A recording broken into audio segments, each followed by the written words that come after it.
Donc dans la maison, il a été utilisé de la fibre de bois pour mettre dans les murs et dans les planchers. C'est surtout l'architecte qui a pris beaucoup de décisions sur le chantier par rapport à tout ce qui est matériaux, choix des matériaux, installation, enfin la mise en œuvre.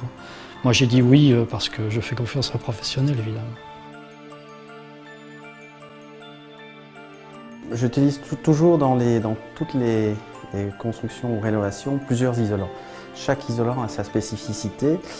Pour les façades, on a utilisé la fibre de bois insufflée. La fibre de bois insufflée par rapport à la ouate de cellulose permet aussi de réduire le poids du bâtiment puisqu'on a, ça c'est un peu technique, mais on a 60 kg au mètre cube avec la ouate de cellulose et on a 40-45 en fibre de bois. Donc on a un isolant qui est plus léger, qui a les mêmes caractéristiques mais qui est plus léger. Ça c'est pour les façades. Pour le sol, on a utilisé différents isolants.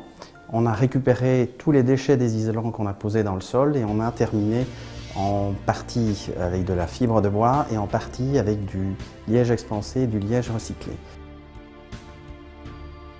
L'avantage de tous ces isolants-ci, contrairement à la laine minérale ou je dirais la fibre de verre, c'est que la fibre de bois, la ouate de cellulose, le liège, on a vraiment un impact vraiment minime. Je ne dirais pas qu'il n'y a pas d'impact puisque la fibre de bois, ce sont des fibres très fines.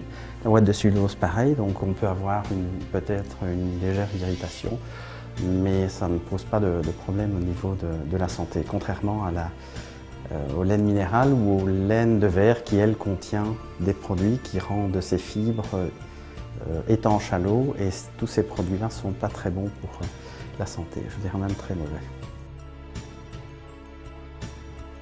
Dans ce bâtiment-ci, à l'intérieur du bâtiment, il y a 0 g de polyuréthane, de polystyrène, de tous ces isolants issus de la pétrochimie.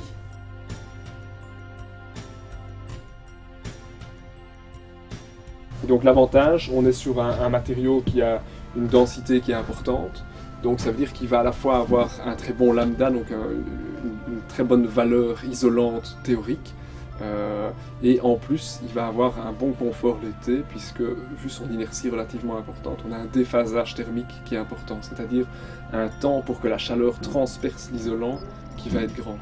Contrairement à un matériau qui est plus léger, comme des laines minérales qui travaillent à 25 kg du mètre cube par exemple, eh bien, dans ce cadre-là, on a des mansardes ou des greniers qui sont très chauds en été. Ici, avec ce type de matériau, on va éviter cette problématique.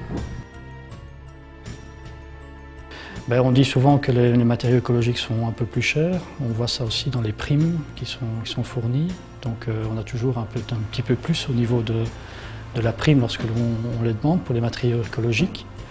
Mais je ne pense pas que ce soit beaucoup plus cher dans l'ensemble. Si on veut faire du développement durable, c'est une bonne chose, mais il faut pouvoir le financer aussi. Donc c'est toujours une réflexion dans cette dualité-là. Il y a le développement durable, le choix des matériaux, ce genre de choses. Et puis tout revient quand même à l'argent, malheureusement. C'est toujours le nerf de la guerre, comme on dit. On démarre surtout dans une philosophie de construction, dans un besoin de moins consommer, dans un besoin de changer les choses.